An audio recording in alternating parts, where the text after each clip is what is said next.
Ya, pemirsa sektor bidang usaha transportasi dan pergudangan ini berhasil menunjukkan tanda pemulihan pada kuartal ketiga di 2020. Bahkan kedua sektor tersebut mengalami pertumbuhan hingga double digit secara kuartal. Sektor lapangan usaha di bidang transportasi perdagangan sukses menunjukkan tanda-tanda pemulihan ekonomi pada kuartal 3 2020. Bahkan kedua sektor tersebut berhasil membukukan pertumbuhan hingga double digit sebesar 24,28% secara kuartalan. Ketua Umum Asosiasi Logistik Indonesia Zaldi Ilham Masita mengungkapkan bahwa pertumbuhan lapangan usaha pergudangan meliputi dua hal, yaitu pergerakan barang yang mulai aktif di satu sisi serta pelemahan buying power yang menyebabkan penumpukan barang di gudang pada sisi lainnya. Selain itu, pihak ahli menilai fasilitas pergudangan di Indonesia juga memang memiliki daya tarik tersendiri jika dibandingkan dengan kompetitor di negara lain, mulai dari fasilitas pusat logistik berikat hingga tarif sewa gudang di tanah air yang relatif lebih murah. Meski mengalami pertumbuhan, namun kinerja lapangan usaha pergudangan belum sepenuhnya pulih. Hal ini tercermin dari angka okupansi pergudangan yang berdasarkan estimasi asosiasi baru mencapai sekitar 70% bila dibandingkan dengan raihan normal pada tahun 2019 lalu. Berbagai sumber IDX Channel.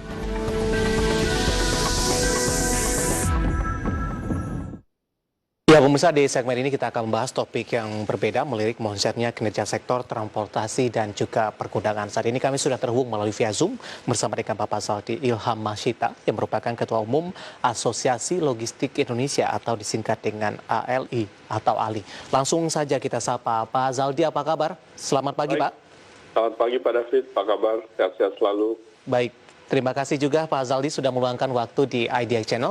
Dari informasi yang baru saja kita sampaikan Pak Zaldi, ini transportasi dan pergudangan ini mengalami pertumbuhan yang cukup signifikan di kuartal ketiga meskipun dalam masih dalam posisi minus begitu. Bagaimana pandangan dari Asosiasi Logistik Indonesia Pak Zaldi, apa yang menyebabkan peningkatan atau dari sisi kinerja positif bagi transportasi dan pergudangan di kuartal ketiga ini? Kalau kita lihat di kuartal 3 ini memang sektor logistik, transportasi dan pergudangan yang berhubungan dengan B2B sudah mulai bangkit.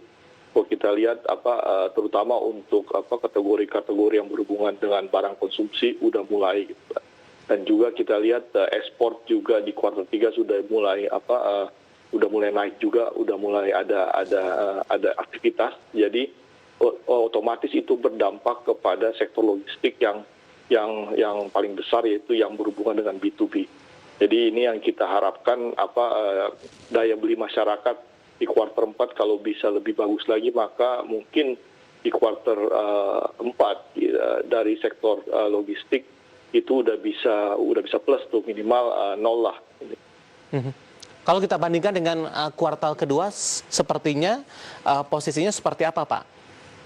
Kalau kuartal kedua memang sangat parah juga, karena memang sektor logistik yang berhubungan B2B itu turun sampai sekitar 60% sampai 70%, walaupun sebenarnya kita lihat di kuartal kedua ini ada hari raya Idul Fitri, tapi itu belum bisa mengangkat gitu Pak. Jadi ini yang kita lihat juga di kuartal 3 ini dari sektor konsumsi udah mulai naik, walaupun belum naik secara penuh karena memang daya beli masyarakat belum pulih.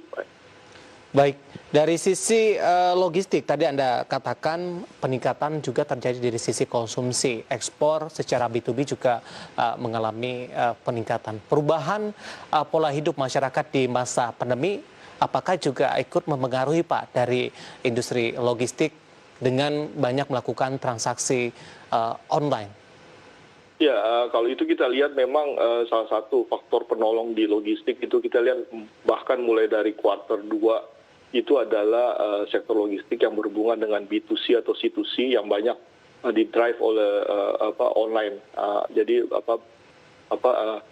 belanja secara daring, apakah lewat e-commerce platform maupun lewat sosial media gitu Pak. Jadi kita lihat memang ada perubahan yang cukup besar, yang peralihan dari B2B ke B2C ataupun C2C. Walaupun secara pertumbuhannya sangat besar, tapi memang belum bisa memberikan kontribusi yang cukup besar. Karena memang kita lihat sektor utama di logistik ini masih di-drive oleh B2B. Tapi dari beberapa waktu terakhir ini dari sisi peningkatan belanja secara online e-commerce, trennya peningkatannya juga cukup signifikan. Iya betul, untuk beberapa kategori cukup naik sangat tajam, seperti untuk makanan, bahan baku, dan juga bahan-bahan pokok, dan juga untuk alat kesehatan. Tapi kalau kita lihat sebenarnya dari sisi e-commerce, untuk beberapa kategori yang berhubungan dengan kebutuhan-kebutuhan secondary atau tersier juga dropnya sangat tinggi gitu, seperti elektronik, fashion, dan lain-lain gitu. Jadi memang kalau kita lihat secara e-commerce memang naiknya cukup tinggi, tapi hanya di-drive oleh beberapa produk-produk saja gitu. Baik, dalam perjalanannya Pak Zaldi, kebijakan pemerintah dalam menekan dari virus corona, penerapan dari PSBB ini cukup memberatkan juga tidak Pak ketika kebijakan ini diberlakukan sebelumnya? Sebenarnya sangat berat ya, karena memang dengan PSBB ini aktivitas masyarakat jadi terhambat, tapi memang kita bersyukur logistik termasuk salah satu yang diberi exception, Pak. Jadi kita masih bisa beroperasi secara normal, dan kita lihat memang banyak pemain-pemain logistik beralih yang biasa main di B2B beralih mensupport pertumbuhan di e-commerce ini, Pak. Jadi untuk logistik sih selama PSBB ini, selama pandemi ini kita tidak mengalami masalah dalam beroperasi, tapi memang kita melihat ada volume yang turun sangat drastis untuk sektor-sektor yang berhubungan dengan B2B. Baik, tadi juga kita sempat singgung Pak Zaldi, ini memang mengalami pertumbuhan yang cukup signifikan dan beberapa faktor yang menjadi pendorongnya. Bagaimana dengan posisi daya saing Pak dari sektor transportasi dan pergudangan Indonesia jika dibandingkan dengan negara tetangga seperti Singapura misalnya? Kalau kita lihat daya saing kita sebelum pandemi sebenarnya nggak terlalu bagus Pak ya ininya Pak ya, karena memang masih banyak yang sangat tidak efisien yang kita kerjakan di Indonesia. Tapi yang menarik selama COVID-19 ini, selama pandemi di mana market itu mengecil, itu akhirnya persaingan antara pemain logistik menjadi sangat ketat, dan di situ kita bisa lihat banyak terobosan-terobosan baru, inovasi baru yang dilakukan oleh pemain-pemain logistik untuk bisa tetap survive. Jadi kita harapkan sesudah COVID-19 ini itu kondisi market logistik di Indonesia jauh lebih efisien gitu, karena memang selama ini memang masih kurang efisien. Apalagi kalau kita lihat sebelum COVID ini pertumbuhan ekonomi pertumbuhan logistik itu selalu di atas pertumbuhan ekonomi. Jadi itu tidak mendrive dari banyak perusahaan-perusahaan logistik untuk melakukan inovasi baru. Nah, ini yang dengan COVID-19 ini, dengan market mengecil, itu mau nggak mau kita harus bisa survive gitu, Pak. Baik, ada sisi positifnya begitu Pak Zaldi. Nah, bagaimana keberlanjutannya di kuartal keempat, kemudian juga proyeksi dari LI nanti Pak Zaldi. Kita akan jeda terlebih dahulu, nanti kita akan lanjutkan, dan pemirsa telah bersama kami, Marga Rivi akan segera kembali sesaat lagi.